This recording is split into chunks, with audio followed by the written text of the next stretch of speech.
Welcome to Thanks for Coming Back, the podcast where we deep dive into the essence of leadership beyond titles and roles. I'm your host, Dr. Latasha Nelson, and I'm here to inspire and empower you with stories, insights, and actionable strategies to lead you from wherever you are. Whether you're a seasoned leader or just starting out, this space is for you. Get ready to explore the impact of everyday leadership and discover how you can make a difference. Thanks for tuning in, and let's get started. Hey everyone, welcome to Thanks for Coming Back. I'm your host, Dr. Latasha Nelson, and today's episode is going to be a real eye-opener. We have the incredible Dr. Julie Pham with us, and she's here to shake up how we think about respect and curiosity. Julie has done everything from running a family newspaper during tough times to navigating the high-tech world, and now she's turned her focus to helping people and companies work better together through her company, CuriosityBased. Today, she's going to share her unique take on what respect really means and how being curious can make all the difference at work and beyond. You're going to love the stories and insights she brings. All right. So, Julie, you have a very unique, diverse background. I am so eager for all of us to hear about it. Can you just start by telling us about your career journey and what inspired you to focus on being an expert on respect? So I am trained as a historian. I have a PhD in modern intellectual Southeast Asian history. And after finishing up my dissertation, I returned to Seattle, where my parents had founded the first privately owned Vietnamese language newspaper. And I ran the newspaper during the Great Recession. So I was the managing editor, and that's where I got my real life MBA. Now, after working with 8 people, half of them whom have the same last name as me, making very little money, I decided, I need to go to a bigger org. So that's actually when I went into tech, and I spent 9 years in the tech industry. The last 6 years was at a nonprofit trade association that advocated on behalf of the tech industry. And that's where I got my second real life PhD in organizational development. And what I learned from creating a new community engagement program became the foundation for my company, CuriosityBased, which I founded in the middle of the pandemic in 2021. What I just heard there was that you are a very courageous person and obviously very curious. That's actually one of my favorite topics is curiosity, because it's one of those things in the world that I feel like if we had just a little bit more of it, things would be way better. So tell us more about your company, CuriosityBased. What stuck with you one day that said, I have to start this organization? And what impact are you looking to have with it? I think that we live in really polarized times right now, and we're all kind of judgmental. I think that there are political reasons for that. There are cultural reasons for that. And the way that we can learn is actually from one another. I got to tell you, Latasha, when I started working in the newspaper, I wasn't very curious. And it was actually through community building that I learned to develop that. So the question that I like to ask people is, are you willing to learn from others here? And that's a real question, because that makes people pause. Wait a minute. Am I? Am I really? I know I'm supposed to say yes. I know I'm supposed to say yes, because I'm going to look arrogant if I don't. But am I actually practicing that? And so we think of curiosity as a practice, which I can talk about more later on. The impact that we want to have on the world is for better relationships, just for people to have better relationships with one another, because I want people to practice curiosity in the world, starting in the workplace, because that's where we spend most of our waking hours. And we know that people will stay at jobs they don't like if they like the people they work with. And they will leave jobs that they like if they don't like the people they work with. So relationships at work really matter. I want to also help organizations become learning organizations. Learning doesn't stop at school. And yet there are a lot of companies and organizations that think, okay, when you get to the workplace, you are just supposed to do what you're good at, which is actually very extractive. And if people can go into the workplace and feel I'm being invested in, I get to learn here, I get to continue to grow here, then they will give more to the organization. And that is actually an organization that's going to be resilient through changing environments and times.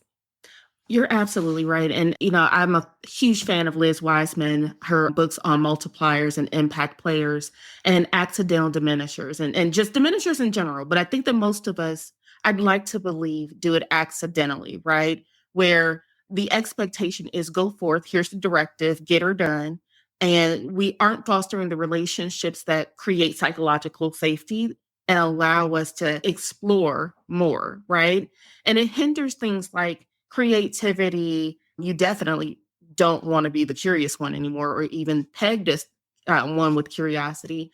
And I don't know how we move forward innovatively without fostering those types of environments.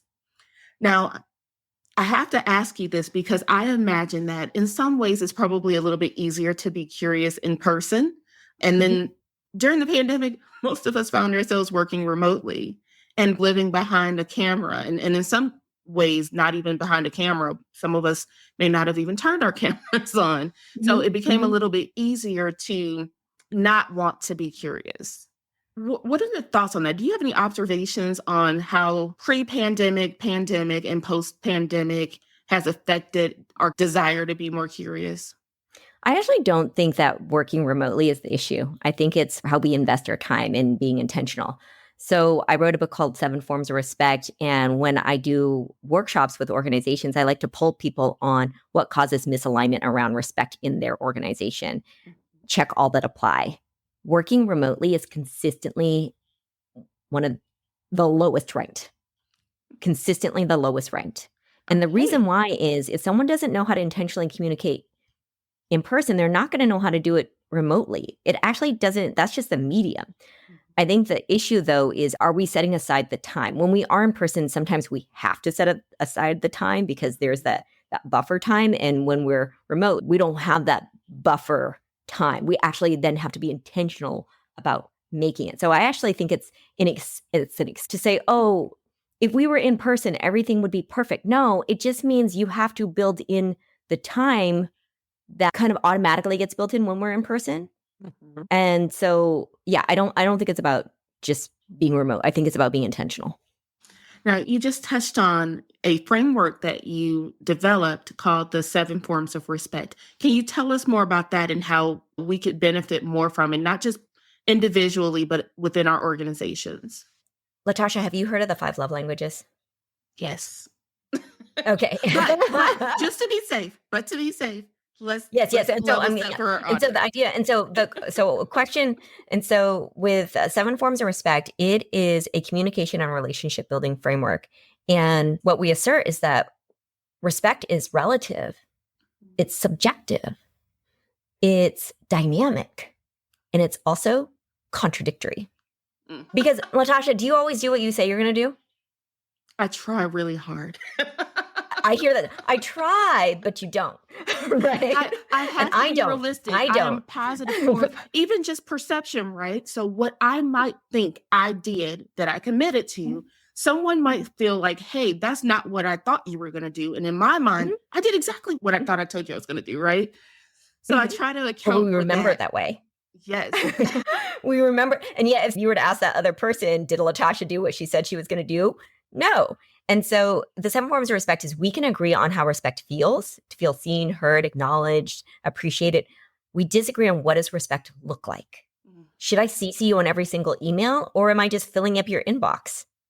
Do you want me to do all the work as you told me to do it? Or is it just about getting the work done? Doesn't matter how I do it. And so with the 7 Forms of Respect, it's actually a bit more dynamic than the 5 love languages, because what it recognizes is that we as individuals, it depends on the context. It depends. Am I interacting at work or at home? And what is the purpose of being together in a family? We're just trying to be together. I'm going to be a lot more flexible than I am at work, which is we're trying to ship a product or serve our mission. And so 7 Forms of Respect, it recognizes that respect is dynamic. And yet the way we talk about respect now is we talk about it as if it's thick and as if it's universal, as if we mean the same thing, which leads us to only think there's respect and disrespect. And I don't believe in that binary. I think that we all want to respect each other. We just have different ways. And so one of the big misconceptions about 7 Forms of Respect is that I'm going to teach you how to be respectful. Okay. And so then blow this out more. Because my brain is going in all these directions for how our individual perceptions of respect could be different, right? I think culturally, I think, socioeconomically, there's like so many things, right? Then In the workplace, traditionally, we've had a hierarchical framework, right? But then you have other organizations who are trying to really be more dynamic in how they look at leadership. Can you blow that out a little bit more for our audience, and specifically for someone looking like, I'm an aspiring leader, I know I can make an impact, I'm not really sure how I need to move in this respect space. And then for those who have been at it for a while, so they may be a little bit more settled in their thinking about it and how that thinking might need to shift some. Shifting from it's fixed and universal to that it's dynamic, relative, subjective, and contradictory. And in organizations, respect lives in layers. It lives in layers. So I'm going to give you an analogy of language. So if you think about a organization and the CEO and the board, the leadership at the top, what they do, not what they say they do, but what they do sets the norms for respect. And what are the seven they prioritize and which are the ones they deprioritize? That's the national language.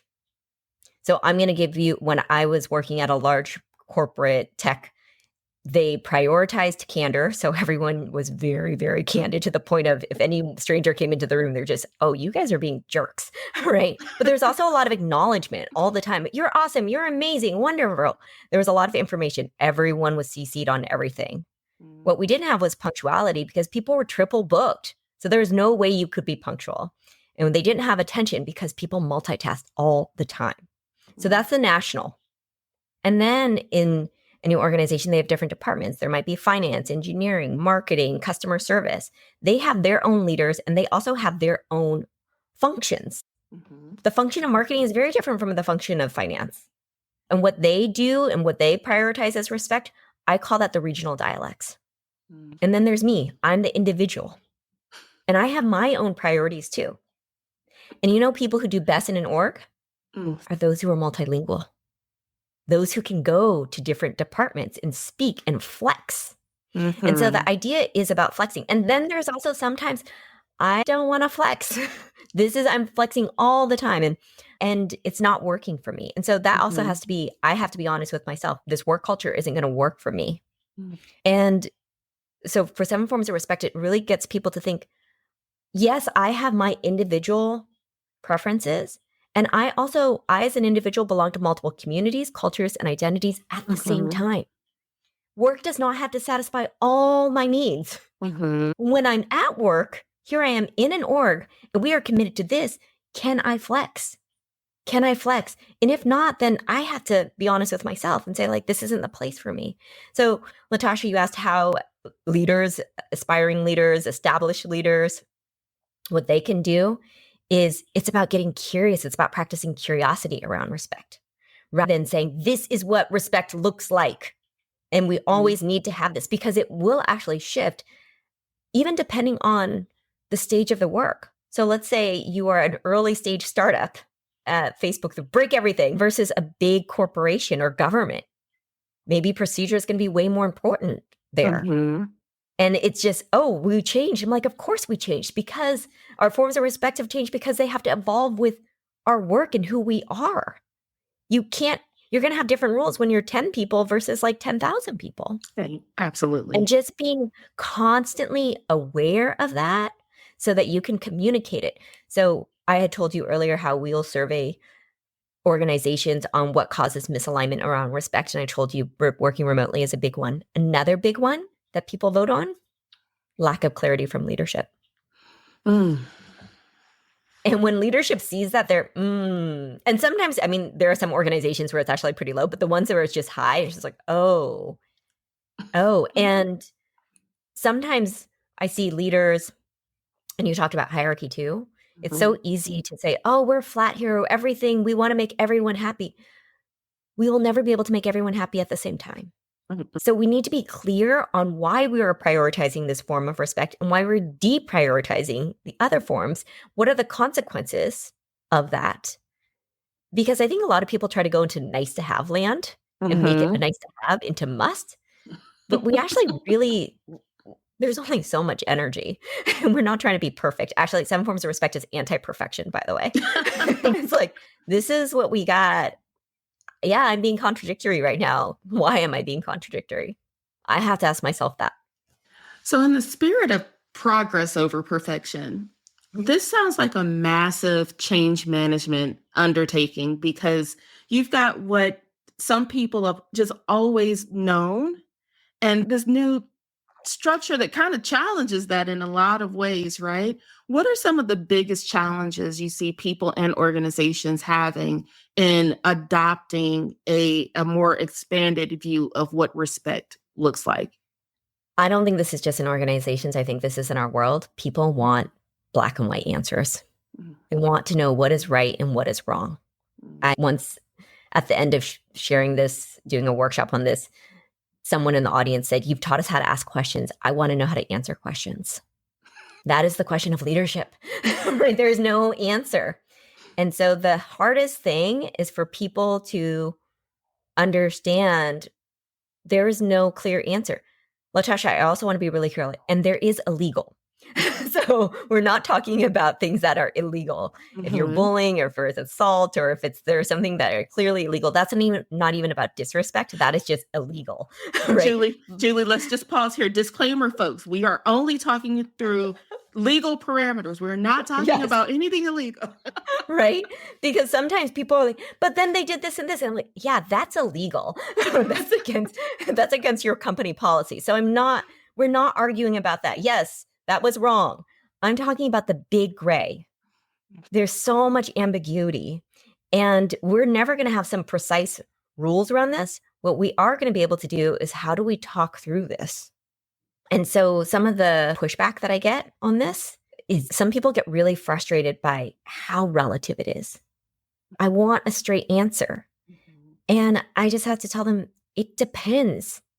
We are different. We are going to have different priorities depending on, am I on this team or in the department or in the org? Just like, am I with my parents versus my friends? We show up differently. And I think with some forms of respect, it recognizes that. And we just want to give people language to, I'm not being contradictory and hypocritical in terms of that. I'm not being hypocritical. It's just, I'm adjusting and I'm flexing. It can be a challenge for people to go away from black and white thinking and to be comfortable with that gray. And yet I think that gray and the conversation is about embracing that change management. And it's always going to change. I feel like tucked in there is this willingness to be transparent enough to say, I don't have the answers.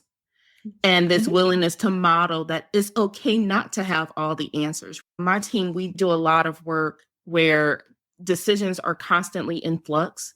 And we still have this deadline and it's not going to move. The reality is you've got to get started with what you have. And I share with them all the time, I'm going to work to get as much information as we can, but what can we do with what we have? And that has set the tone for it's okay for us to not have all the answers, to say, I got nothing, right? To say, I'll circle back if I find more or when I find more. So something else for leaders to think through, like, is there some fear there in not just being okay with not having all the answers? And what is that fear based in? Is it based in, is culturally folks expect you to have all the answers? And so you feel like you have to have all the answers? Absolutely. So Latasha, now we're kind of going back to the practicing curiosity. So many organizations put curiosity as a value, something they care about. And yet studies have shown that I think it's 60 or 70% of people say they don't feel that it's practiced on a regular basis. And 70% of people don't feel they can ask questions at work.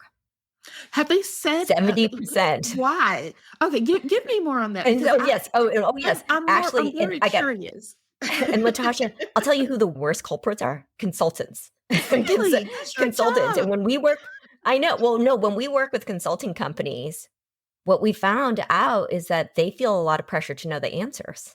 So their questions are more like, are you one or are you this or this? Are you this or this? And so they're trying to go through their vetting to see which answer should they now deliver.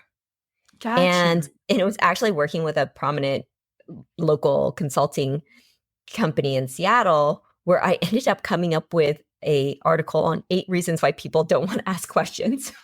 Because, and it's, they're afraid of being passive. They're afraid of being seen as indecisive, looking incompetent, looking like they weren't listening. making their team look bad. There are all these reasons of why they don't want to ask questions. And I think leadership actually has to model that. They have to model, oh, I'm sorry, I wasn't listening there. Can you explain that again? Or That's right. I'm sorry. Or can you tell me that acronym? Or maybe even if you know what the acronym is, you suspect other people don't. So what is that? And it's so funny the times I've asked about acronyms. Oh, I'm glad I asked because that was so far from what I had guessed, right? And there's so probably a lot of someone else in the room who doesn't know either, right? Like that's been my experience. I will apologize all day long. I am sorry if I'm wasting the rest of our team's time here, but I just want to make sure that I'm on the same page. Can you give me a little bit more with that, right? And I've always had someone come up to me after to say, thank you for asking that question. I was wondering the same thing. Yeah. And I think that there's also, we talk about curiosity as a practice and it having 3 elements. And the first is self-awareness. The second is relationship building. And the third is clear communication. And so self-awareness, most people think that they're self-aware. Only 10 to 15% of them actually fit that criteria. And Latasha, anyone who tells you they're always self-aware, they're the ones who are not. Right. If you think you have no blind spots, you got some blind spots. Right. So well, that's grounded in research. We've seen a lot of studies, I'm sure, on self-efficacy and our perception, right? But what does someone do to try to build the practice of curiosity? Like, even if it's just a start here, then once you start seeing X, Y, Z, take it to, this level, not to overwhelm anyone, but it's got to start somewhere as a practice, right? Yeah. I think the first thing is stop just saying, be curious and talking about the importance of curiosity. Everyone understands the importance of curiosity and that it's good to be curious. Actually, I think it's a good step is to admit when we're not curious, when we're not practicing curiosity. Oh, I didn't ask enough questions that day. Or, I'll give you an example. I had a client who made a request over email, and I was pretty outraged by this request. I can't believe they asked me this. And I'm writing about it. I kind of even sent a borderline, I don't know why you're asking me this. And then I complained to a friend. And I was just, can you just help me see this in another way? Because I'm really struggling here. I can't believe they asked me to do this. And then she said, why don't you just ask them what they meant? I'm like, of course. Practice curiosity. Okay. And I went back and I said, so you asked for this. What did you mean by that? They had a totally reasonable request. I, though, had jumped to all these conclusions. And so I share that. It's just like, and Latasha, this was not long ago. Right? This is like, and just kind of being aware that, our emotions can get in the way. So number one, talking about the times when we are not practicing curiosity, and then going to people and saying, I'm feeling this or I'm seeing this. What do you think? And I don't need you to just validate me. I actually want you to know what you think or help me see this in another way. So I think that can help us practice it. The self-awareness part. I get frustrated by people who complain about people not being self-aware. They can't help it. We can't help it when we don't know something. Especially in the moment. It's so hard to pause in the moment and say, okay, let me question my assumptions right now. Is what I think I'm experiencing really what's happening? And it's so hard because when we're communicating directly like this, the expectation is that you're going to respond in the moment, not that you're going to say, hey, you know what? Can I get a few minutes? I just need to reflect for a few moments. Or can we even pick this conversation up later? Because I just want to make sure that I've processed everything, like we don't do that. Not in the moment. Pausing. Yes. We need to pause.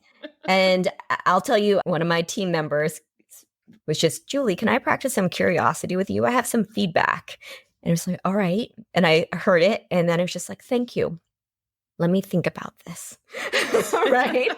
And I came back because I knew that if I started getting into it, I would start getting defensive. I knew that. So I asked, I just need some time. Can we go back to this? And then I went back a couple of days later. I processed it with some people. I realized she was right, even though it was painful to admit. And I think that just asking, even getting feedback just in general, there's so much pressure to react in the moment. Yes. And a lot of times we should not be reacting in the moment. We should just actually say, I need some time to think about this. So much conflict could be actually avoided by just saying, I need some time to think about it, which is different from, oh, you didn't mean it, or, oh, like I'm going to just push it past. And no, it's actually, I need time to think about this. Yeah, the practice of curiosity, I think, lends itself in so many different ways. And I think about all of the efforts towards diversity and inclusion, especially today, and the need to be curious. I agree. In the moment is probably not the best, depending on the type of curiosity being explored at the moment. But being able to step away and say, am I really asking the right questions here, even with the feedback being provided, in order to accommodate or foster an environment that is inclusive, that does allow people to feel safe providing feedback from their own unique perspectives and backgrounds? It's a challenge within itself to even get to that place. What do you recommend to people when they're acutely aware that this is an opportunity for us to be more curious, especially when we want to create a more inclusive environment? What do I do? Not just for myself. I think we talked about, the pausing and the reflection and all, but for the environment to help manage up and across to help foster that environment. What do I do? So I'm going to say something a bit controversial here. Okay. And I know a lot of people talk about it's not about the intention, it's about the impact. Mm-hmm. And I actually think what we say or do will have different impact on different people. Mm-hmm. So how can we possibly control for the impact? So I'm going to give a specific example. As an Asian American, I get asked the question, where are you from? Now, this question, where are you from, can bother a lot of Asian Americans because it can feel very othering, especially if they speak English with the fluent American accent, or they're born in the US, or their family's been in the US for a long time. And it can feel very othering. Mm-hmm. I don't have that feeling. When people ask me, where am I from? I'm just, oh, now I get to tell you about my ancestors and about my family. And I get to ask you, where are you from? Mm-hmm. My point here is that question will have different impact on different people. And yet I've heard from people who are not Asian, do never ask any Asian Americans where they are from. That question is off limits, right? And so that assumes that that question will have the same impact on everyone. Mm-hmm. And instead, if you don't like that question, you can actually ask, do you mean what my ethnicity is or what my nationality? You can ask questions around the question. Mm-hmm. You can ask, before I answer that, I'd like to know why you're interested in knowing. And you can also say, I'm not comfortable sharing. I think that there's so much focus on not asking questions. I mean, going back to 70% of people feel that they can't ask questions and they're afraid of that outrage on the other end. If I ask this, then it will elicit this response. So I better not say anything. And what we don't do is tell people it's okay to decline a question or try to understand the question being asked. But I love what you just said there, because you've undoubtedly heard people say, don't answer a question with a question. But this is a great example of when responding to a question with a question is not only a great demonstration of curiosity, but it will probably help you get to a place of understanding, some common ground, much sooner than what's probably happening, which is the assumption that you know why they asked that question, which is probably where the reaction initially comes from of, don't ever ask me that question. Why would you ask me that question? Right? Mm-hmm. Mm-hmm. I think that's a very great example you just shared there. Yeah, because we don't know. They're othering me. And in fact, no, they have a sister-in-law who's Vietnamese and they want to connect, mm-hmm. right? And we don't actually know. Or it's just, actually my grandmother's Vietnamese and you're white presenting. I would have no idea. Right? So there are so many things that we actually don't know. And what ends up happening is people censor themselves. And this creates this, I actually think of psychological safety, an indicator of psychological safety is, do people actually feel comfortable asking questions and then also declining them or asking to pause? I need some more time to think about that. Mm-hmm. Oh, and also, Latasha, I want to be really clear. I'm not saying assume good intent. I'm saying learn the intention. I think it's important if you can give a little bit more about not assuming intent, because mm-hmm. depending on your experience, and so when I say early career, I don't necessarily mean that you're Gen Z coming into the workplace mm-hmm. necessarily, but this might be beneficial for you. You may have made different career transitions. You may be in a different season. And I think it's so important what you just said, that this is not assuming positive intent. Can you give a little bit more on that? Tasha, I think that the only difference between good intent and bad intent is if I like you or I don't like you. Mm. So two people could do the same thing, but I like one person, so they didn't mean it. That was good intent. They meant to help me when they were setting me reminders on how to do this thing. But the other person who is setting me reminders thinks that I don't know how to do my job and they're micromanaging me and they had bad intent. Oh, wow. They did the same thing, right? And also what happens is we dismiss it. Oh, person, they didn't mean it. They wanted to help me. I'm not going to say anything. And the person with a bad intent, usually I'm going to go talk about it to other people and complain about how they were trying to micromanage me. And what we don't do is enter a conversation of, oh, I see that you're sending me a lot of reminders. Can I just understand why? Uh-huh. Or I know you're sending me reminders. I just want you to know you don't need to do that unless I'm asking you. Don't worry. I know that this is important. Or do you need visibility because of this, because you're afraid of this? And they can say yes or no, right? And trying to understand their intention. And here's the thing. A lot of times they don't know their intention. We actually don't know why we do the things we do. And so that conversation can actually help. What is my intention in this? I'll go back to the 7 forms of respect. When we were doing our research, because one of the things we ask people to think about is who in my life, what experiences have influenced how I think about respect? Because it's all been socialized. This is where it's not absolute. And then we had this one person who realized, wow, growing up, my parents spoke limited English and I translated for them. And so I had to give very clear instructions because there are consequences to instructions being delivered incorrectly. Mm-hmm. So even now that carries into my work. I give very clear instructions about how things need to get done. And people interpret that as being micromanaging. And yet I realize now where it came from. It came from this childhood experience with real consequences. And so now if she can go and explain that story to others, they understand where she's coming from. They don't think that she's just being micromanaging. And that's why she prioritizes procedure. But that also requires us asking ourselves and knowing that story, because a lot of times we don't know where it comes from. We don't know why we care about what we care about. I almost feel like it would be better if we would just not label the intent to begin with, right? So it's not a good intention. It's not a bad intention. Yep. It's a question. And Yes, I'll exactly. share this experience. I won't name any names, but they will probably hear this and know who I'm talking to or about. I ask questions all day long. I feel like that's just my job, is to ask questions. And it doesn't occur to me that in me asking questions that I might be inadvertently making someone feel like I don't trust them or that they don't know what they're doing. And that is the feedback that I've received, is that, hey, when you ask so many questions, it makes me feel like, and I guess this is around that same micromanaging feeling, it makes me feel like you don't really trust me, or you don't believe that I know what I'm doing here. And in reality, it's really me just trying to get an understanding of whatever is happening. Most times because I expect to be asked a ton of questions. So if I don't ask you right now, and to your point earlier around being honest around, did I ask enough questions? I don't know the answers to this because maybe I didn't ask enough questions. So I am programmed to just ask a ton of questions. What I've asked in return is extend me enough grace to assume positivity. Just assume that I'm just asking for information's sake, or ask me, to your point, why am I asking you those questions if I haven't offered that as an explanation for you already? And so in the 7 forms of respect framing, if you're asking deep probing questions, then that might mean that you prioritize candor.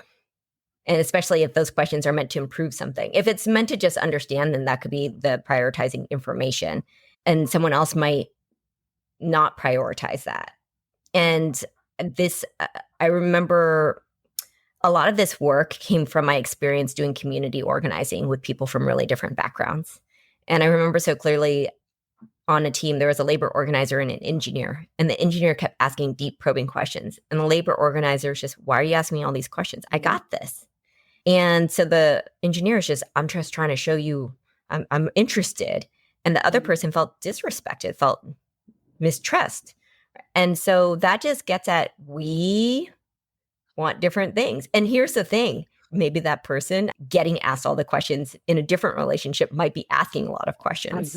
And so with a peer felt, why are you asking all these questions? Yet with someone who's had more power, their boss, oh yeah, I'm supposed to be asked questions. Hierarchy plays a lot into this and plays into how we're going to perceive something. So, and all of this is to say it's dynamic and it changes, and it's about recognizing it. And then going back to the organizational piece, it's really hard to keep track of all the things Latasha wants and all the things that Julie wants. What we can do when we're in the workplace is what's important at work? What's important to this team? What are the consequences when we don't have that? Is it a nice to have or is it a must have? And if that's the case, then at work, we can agree that asking these deep probing questions, challenging, playing devil's advocate is something we want to have. And that's something that helps us support our shared work. It's not about, ooh, Latasha likes it, so we'll do it. It's actually becomes a bit depersonalized, and it can be, oh, it's over there versus we're trying to cater to individuals, which is really hard because we're contradictory, right? And so it's just Latasha likes it today, but not tomorrow. And what changed? But if we can say, like, this is what we need on the team right now for this stage of the work, then getting back to that clear communication from leadership, if they can explain, that helps a lot. So what other strategies come to mind in overcoming barriers in communication? It sounds like we've got to get grounded in what works for the team and what works for the organization. So getting above self. What other strategies do you think of when it comes to, okay, these are some barriers and these are some strategies that would help you in overcoming that? So I talked about curiosity as a practice, and we've been talking about self-awareness, and also I'll talk about relationship building and I'll talk about clear communication. Those are the two other elements. So with relationship building, it's about getting curious about other people and letting them get curious about me. So a lot of times people think, oh, curiosity is just, I'm going to ask other people all these questions, but I'm not going to share anything of myself. And actually, we have to allow for the space of reactions. Someone tells me something, I'm going to react, share my interpretations. I need to share myself so that they can also react. And then from their reactions, I'm going to learn. And that is reciprocity. That's actually the foundation of relationship building. So here's another reframe. I've heard people say, it's not my job to educate you. Go find out on your own. And the way that I think about that is, oh, if you just want to educate me and you think you have nothing to learn from me, then yeah, I don't want to be in this relationship with you, right? I don't want that, actually. I want engagement. I want to have back and forth. How can I be with someone who doesn't think they have anything to learn from me too, and right? I want to exchange with someone who's genuinely interested in not just hearing themselves. Yes, right? And so that back and forth, right? And so the strategy is, how do we make space for that? So here's a very simple one. In a regular sync meeting, this is what we do on my core team. 25% of our weekly core team meeting, so 30 minutes, is spent on doing highs and lows. And then every month we have a question we practice every week to practice accountability. Studies have showed that if people can talk about their lows in their personal life, they are much more likely to be open about the bad things that are happening at work. Like, I need help on that, or it's stuck, or this is what's wrong. If we only talk about, I'm fine, it's good, I'm good, then that translates to work too. So that's one strategy, is being able to share. And so people, you might also say, oh, being vulnerable. So this is that relationship building part. The other element is clear communication. So this is about listening to understand, asking questions when we don't understand, and clear examples and stories. So we've talked a lot about asking questions. I'll talk about listening to understand. The more senior leaders get, the less they listen. I mean, the talking muscle is just much more prominent, right? It's much more clear. And they might also think that people want to hear me talk. And because of positional power, that's true, right? So to truly practice, a lot of times, how do we listen to understand and recognize when we're not listening? I've been embarrassed to be in meetings where I was so focused on what I was saying that when it came to recapping, I was just, oh, I can't recap because I was so focused on thinking about what I was going to say. So actually even admitting that. And then the other thing, clear examples and stories. So even with respect, a lot of people speak in vague terms. So, for example, with respect, punctuality comes up a lot. How do you want respect? Well, punctuality. Well, why is that important to you? Because it is. Well, why? Because it's respectful. I'll tell you why it's important to me. My mom was always late picking me up from school, and the school staff had to wait with me. I felt a lot of anxiety that they had to wait. I carry that anxiety to this day. That's why I feel the way that I do around punctuality. And I'm giving you a very clear example, and you will remember that. You may not remember punctuality, but you'll remember that story. So even when we talk about clear communication, it's how do we speak in terms of examples and clear stories in language that people understand? I see a lot of intellectual bullying happening, and people use jargon and they throw it out there, and then other people are just, I don't know that word. I don't want to admit knowing that word. So give me an example, Julie. Don't privilege. get too techie. Privilege. No, privilege. So for example, people talk about privilege. Well, I'm privileged, and that's why I am the way I am. And then I'll push back on it. Does that mean that your parents paid for school? Does that mean that you got here because someone introduced you, got you an internship? What does that mean? Because I think we are all privileged in different ways. So I want a specific example. If you just say privilege, I mean, Latasha, it is a privilege to know what privilege means, and you know what I mean, right? So tell me an example and a story so it can be concrete in our minds, and that is what people will remember. And that, to me, raises two flags. There's the vulnerability piece that you mentioned, that a lot of people, I'll say traditionally, vulnerability has not been seen as a strength, or at least it hasn't been treated as a strength. And then there's the reflection, being able to step back long enough to say, why does that matter to me? In order for me to be able to articulate it in a way that sticks with someone, right? So that example you shared to me was very vulnerable, but you had clearly you had connected the dots between your childhood experience with being picked up late and why it's so important to you, the emotion that it evokes in you, and how that translates into your work environment.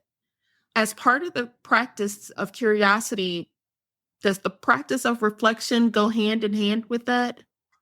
Yes. So self-awareness, right? Mm-hmm. Self-awareness, which also requires time for self-reflection. So going back to respect, a lot of times if I don't get respect in the ways that I want, I can feel disrespected. And that assumes that that person has the same idea as me. And so when I started to do this research, I would ask people, how do you want to be treated? And they said, with respect. And I said, well, what does respect mean to you? And they would talk about the golden rule. Treat people the way you want to be treated. Right. And so the thing about the golden rule is, what if they don't want to be treated the way you want to be treated? So I actually have what I call the rubber band rule. So I got a rubber band here.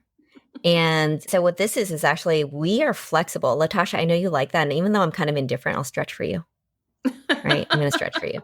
And then I'm at work. Man, everyone loves saying how amazing everyone is all the time. Okay, I'll do that. Even though I think that we should only talk about work that is exceptional. But okay, let's talk about they submitted the deadline on time. Yay!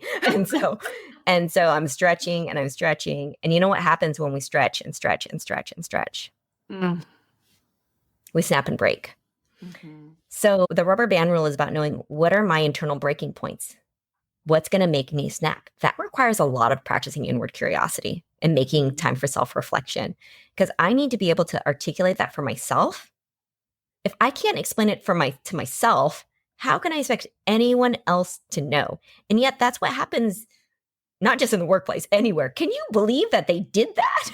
Well, why did that bother you? I'll give you another example.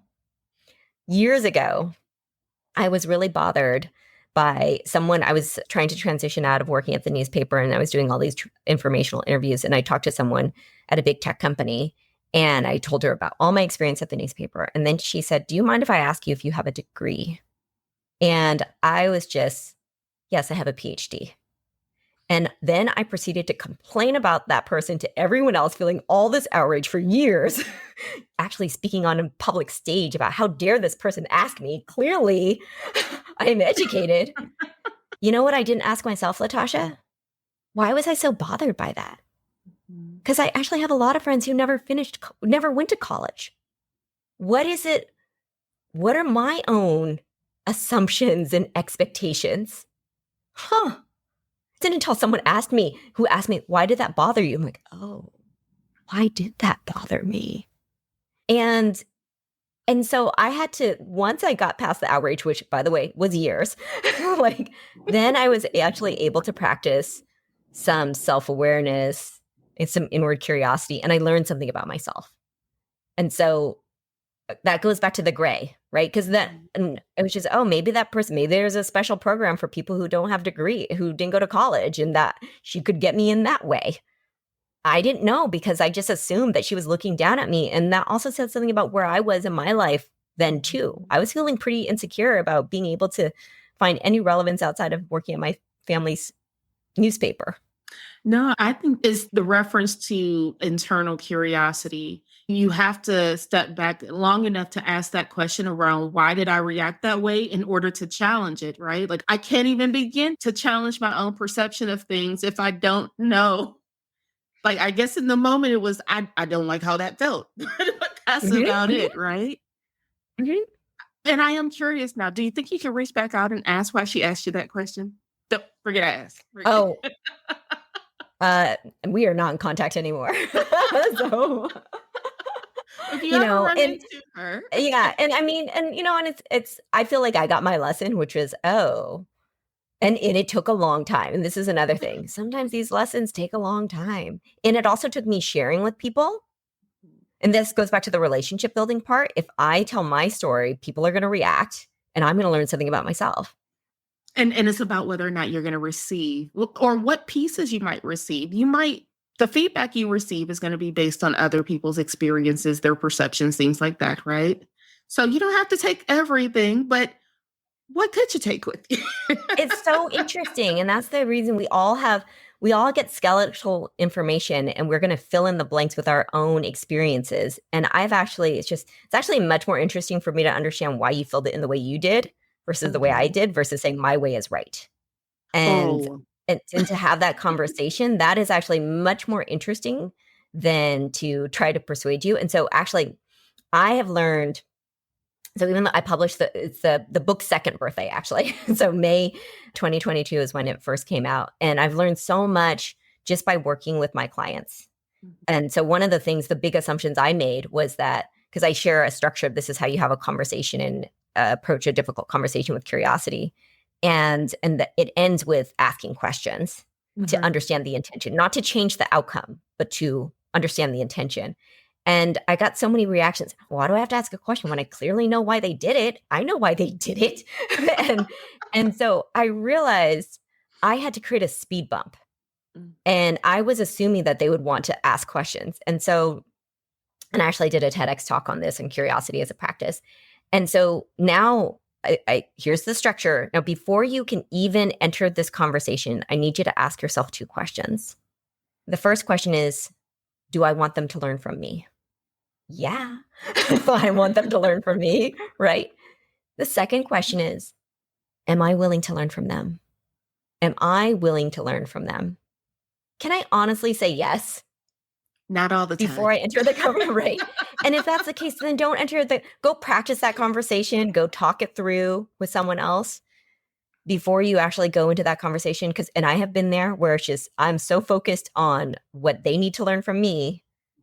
I have no space for what I can learn from them. I have no space for that.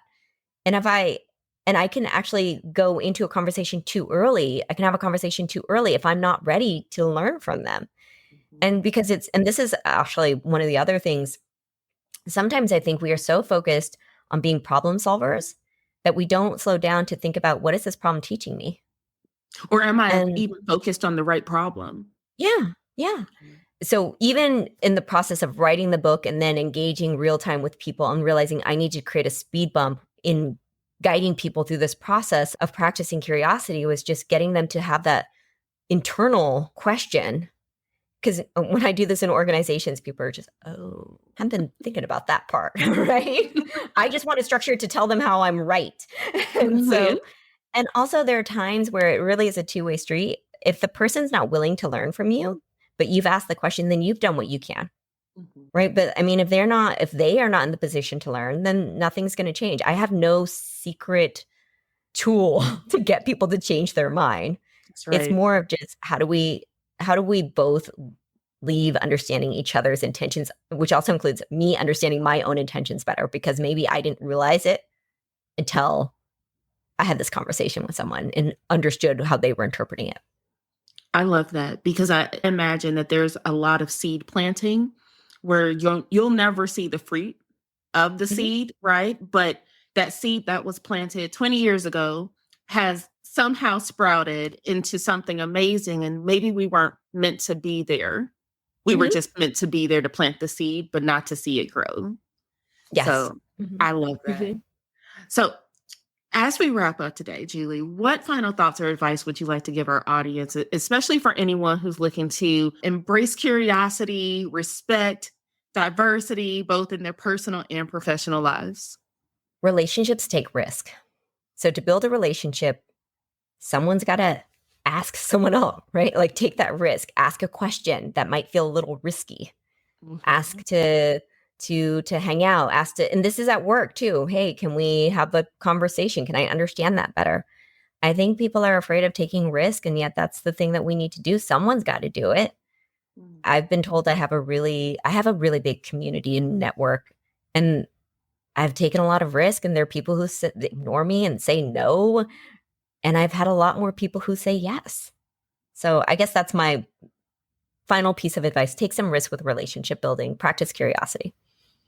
I love that. I love that. Now, you did ask for a lot of things today, Julie. I mean, just the curiosity, being more curious is going to blow some folks' mind, but that risk taking, the vulnerability piece of it, right? The being willing to not only explore whether or not you're truly interested enough to be curious, but whether or not you want to learn from someone else. Those are huge, huge challenges for the audience. That's what we'll call it. Challenge yourself to practice these things. Dr. Julie, I so appreciate you being here today. This has been an amazing conversation. And what I'm eager to hear is how the audience applies some of what you've shared today. It may not be an overnight, hey, I've got it down pat, but just a little bit of practice every day goes a long way, I'm sure. Thank you so much. I've really enjoyed this conversation. Wasn't that something? Today, we covered a lot about respect, curiosity, and how important it is to really understand each other better.